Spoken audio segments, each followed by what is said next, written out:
পরিবর্তন কাকে বলে জানিস? তাহলে শুন, তোর মেসেজের অপেক্ষায় বসে থাকা মানুষটা এখন আর কারো মেসেজের রিপ্লাই করে না। তুই কখন ফেসবুকে অ্যাক্টিভ হবি সে আশায় বসে থাকা মানুষটা এখন নিজেই ভালো করে ফেসবুকে অ্যাক্টিভ থাকে না। তোর মেসেজের অপেক্ষায় রাতে না ঘুমিয়ে বসে থাকা মানুষটা এখন তুই ঘুমানোর আগেই ঘুমিয়ে পড়ে।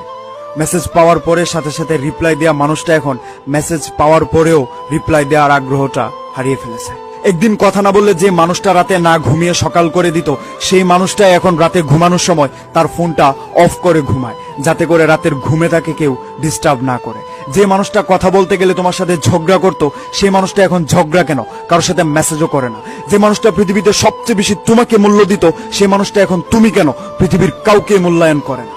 দুঃখ সুখ সবার জীবনে থাকে, কেউ প্রকাশ করে কেউ করে না। তবে হ্যাঁ, আমি প্রকাশ করি। তার মানে এইটা নয় তোর প্রতি এটা আমার দুর্বলতা। একটা কথা মনে রাখবে, এটা তোর প্রতি আমার আবেগ কমে যাওয়ার আগাম বার্তা। কোনো একজন জ্ঞানী লোক বলেছিল যে অতীত থেকে কিছু শিখো, তাহলে জীবনে অনেক কিছু করতে পারবে।